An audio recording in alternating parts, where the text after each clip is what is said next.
Сәлем құрметті көрермендер мен ютуберлер. Бүгінгі видеода мен фуд-блогерлер, яғни поварлар қалай YouTube арқылы ақша табады, просмотр жинайды және подписчик жинайды, сол туралы айтатын боламын. Яғни кез келген ютубер, блогер қысқаша айтқан кезде өзінің профессионализмін, яғни кәсібилігін көрсету керек. Сіз не істесеңіз де ютубта өзіңіз не нәрседен мастерсіз, соны көрерменіңізге дұрыс жеткізу керексіз.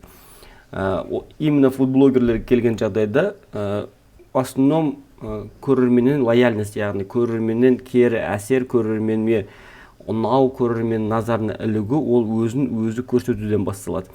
Яғни сіз фудблогер болып бір нәрсе жасайтын болсаңыз, өзіңіз сөйлеп, көрерменге түсіндірген абзал болып табылады.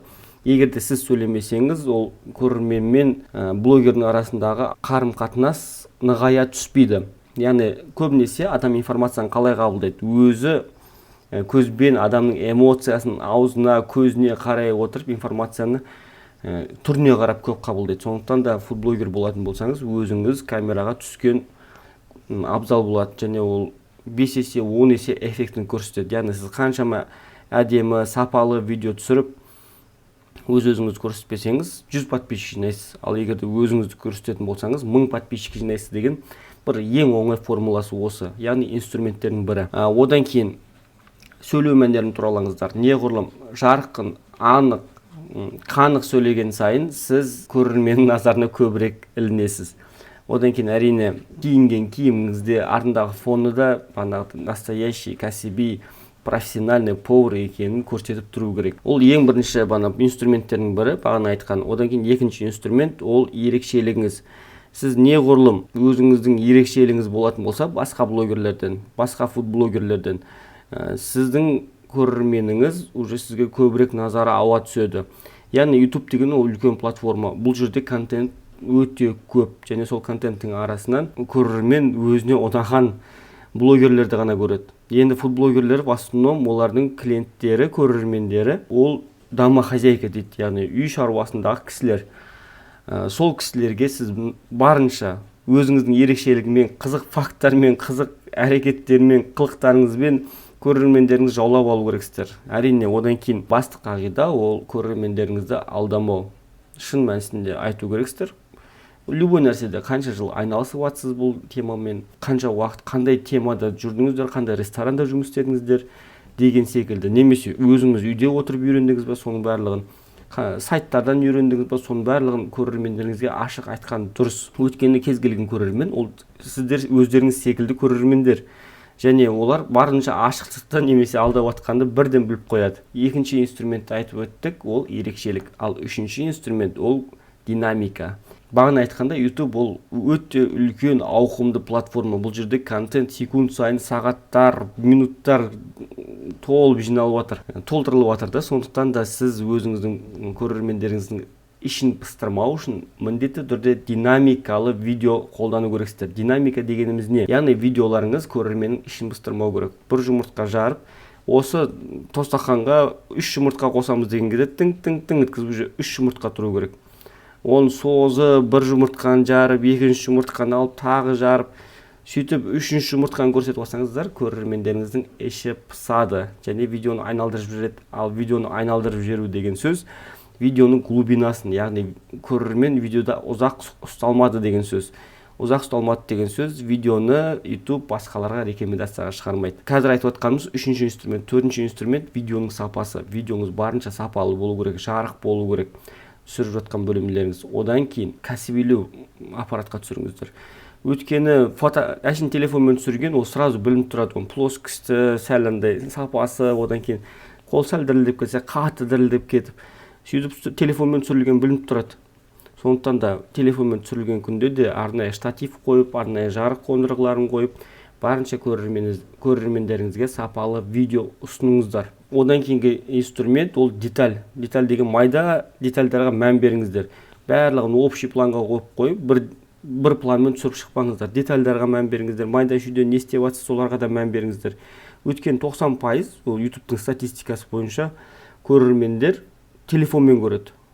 Ал телефонмен көргесін ол майда шүйде детальдарға көрсетпесеңіздер көрерменіңіз көрмей қалады. Одан кейін әрине видеоңыз қызық емес видеолар қатарына қосып жібереді міндет автоматически көрермендеріңіз. Қазір айтып жатқан инструменттер ол ең басты қағидалар мен инструменттер болып табылады. Сондықтан да соны сақтайтын болсаңыздар, сіздерді міндетті түрде сәттілік күтуде, яғни успех. Одан кейін фудблогерлер қалай ақша табады? YouTube нарығында фудблогерлер енді бай фудблогерлер аз. В основном YouTube'та көп ақша табатындар блогерлерден банады техниканы обзор жасайтындар, одан кейін ойын стрим жасайтындар, қызықты етіп, одан кейін көңіл көтеретін контент түсіретіндер, вайн, передача, кино деген секілді. Ол туралы мен өзімнің жеке сабақтарымда әбден айтқам. Және сол жеке сабақтарына қатысатын фудблогерлер бізде өте көп. Солардың бірінің отзывын осы видеодан кейін айтып кетемін. Өте керемет көрсеткіштер көрсетіп жатыр. Енді фудблогерлер не арқылы ақша табады? Ең алдымен фудблогерлер просмотр арқылы ақша табады. Неғұрлым просмотр көп болған сайын, соғұрлым оларға көбірек ақша түседі. Екінші, біреудің жарнамасын жасау арқылы. Жарнама жасау ол басқа бір тоже YouTube каналда реклама жасау кіреді. Одан кейін бір тауарларды, сковородканы, пышақты, бір керемет бір инструменттер, банағыдай тамақ әзірлеуге арналған құралдарды жарнама жасау арқылы, немесе бір компанияларды жарнама жасау арқылы ақша табылады. Енді ол фудблогер болғандықтан оның именно рекламасы тамақ пісірумен байланысты болмаса да, оның көрермендері, аудиториясы үй шаруасында кісілер болғандықтан соларға арналған тауарларды жарнама жасай арқылы да ақша табылады. Одан кейін әрине өзінің қызметін немесе тауарын сату арқылы. Яғни сіздің неғұрлым көрерменіңіз көп болған сайын, соғұрлым олар сізге сенім артады. Яғни не үшін көрермен көп? Ол деген сөз сіздің мастер екеніңізге, сіздің өз ісінің шебері екеніне көзін жеткізді дейік. Одан кейін сіз өзіңіздің қызметіңізді өзіңіздің блогтарыңызда, YouTube каналыңызда спокойно сата аласыз. Яғни егерде сіздің іс-шараңызға повар қажет болса, мені жалдасаңыздар болады деген секілді, біздің компанияны жалдасаңыздар болады деп, өздеріңіздің қызметіңізді сатсаңыздар болады. Кейтеринг қызметі бар, яғни каршеринг деген ол машина, кажется, кейтеринг қызметі деген қазір уже барлығы дамып кетті. Бір отырыс жасай қалайын десе, бір күтіп жүрмейді, келіндерін, жеңшелерін, туған туысқандарын асарлатпайды. Қазір тек қана кейтеринг қызметін шақырады, бүкіл официанттармен, повармен, оформлениясымен келіп, барлығын зыңдай етіп дайындап кетеді. Яғни фудблогерлер осы қызметінде сатылады. Яғни сіз отырыс жасасаңыз, біздің команданы шақырсаңыздар болады, біз сіздерге барлығын ұйымдастырып береміз. Міне біз өткен жолы мынандай стол дайындап әзірлеген болатынбыз, және бұл қызметімізге небәрі 30 мың теңге алдық, 40 мың теңге алдық деп, прям бағаларында айтсаңыздар болады. Сол уақытта сізге деген уже көрерменіңіз көріп, уже сеніп отыр, спокойно өзіңіз қызметін сатсаңыздар болады. Немесе тауарларын сатсаңыздар болады. Өздеріңіз платформалардан, AliExpress деген секілді платформалардан тауарлар сатып алып, өзіңіздің тауарларын сатсаңыздар болады. Осы досканы, осы пышақ наборды, осы сервисті тапсырыс бергілеріңіз келсе, мынау номерге хабарласып тапсырыс берсеңіздер болады деп, доставка жасап отырсаңыздар болады. Өйткені сіз оптым алып жатсыз, ол сізге выгодны да.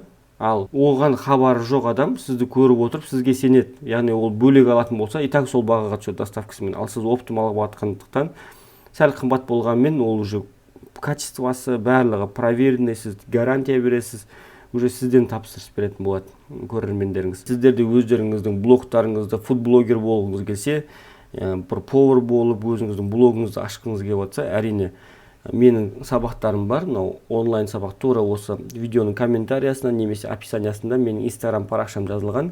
Маған дайректке жазсаңыздар, мен қатысқым келеді сіздердің сабақтарыңызға деп, біздің мамандар жауап беретін болады, және бүкіл нелерін айтып береді. Қазір бізде екі түрлі тариф жүріп жатыр, яғни 10 мың теңгелік және 40 мың теңгелік. Енді жаңа жылдан кейін 50% жеңілдік болып жатыр барлығына. 40 мың теңгелік сабақтар 20 мың теңгеден аласыз, 10 мың теңгелік сабақтар 5 мың теңгеден аласыз. 5 мың теңгелік сабақтар ол начинающий блогерлерге арналған инструменттер, ол жерде мен өзім барлығын түсіндірем. И 20 мың теңгелікте тура сондай. И керемет бонус, біздің кез келген, мен аптасына бір рет эфирге шығып отырам, және бүкіл біздің блогерлер, ютуберлер барлығы риза, дән риза. Өткен результат кәдімгідей көз алдында результат болып отыр. Сол фудблогерлердің біреуінің отзывын қазір мен сіздерге қалдырып кететін болам. Қайырлы күн барлықтарыңызға. Бұл видео жолдауды рахметімді айту ретінде түсіріп жатырмын. Ешқандай реклама емес, шын көңілден рахметімді айтқым келеді. Өйткені мен недавно ғана ютубтан каналымды аштым, Арайдың асханасы деген. Менде до этого подписчик жинау маған бір кәдімгі қиынның қиыны еді. Әркімге жіберіп подписация етіңіздер деп жалынып солай жүруші едім. Енді мен ютубтан іздедім, жақсы мастерлерді қарадым. Сөйтіп мен мастер Мейрам ағайды таптым. Сол кісінің курсына қатысу арқылы қазір супер ютубер курсына қатысып жатырмын. Қатыса қойған әлі бір аптада болған жоқ. 50 шақты инструмент береді. Соның бір ғана инструментін пайдалану арқылы мен бір аптаның ішінде 100-ге жуық ютубқа подписчик жинап алдым. Көп рахметімді айтқым келеді. Одан соң маған TikTok канал ашуды ұсынды. TikTok каналымды ашып, видеоларды салдым. Мынау мастер Мейрам ағайдан сүйеші сұраған кезім, яғни ашқаныма бір-ақ күн болған. Ашқаныма емес, видео салғаныма бір-ақ күн болды, маған 200-ге жуық подписчиктер қосылды.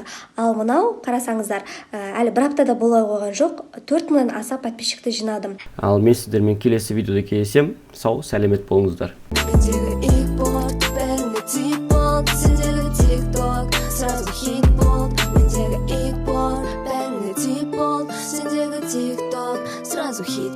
Сен мені ауыртқаннан мен айықпаймын, екеуміздің арамызда әлі де лай.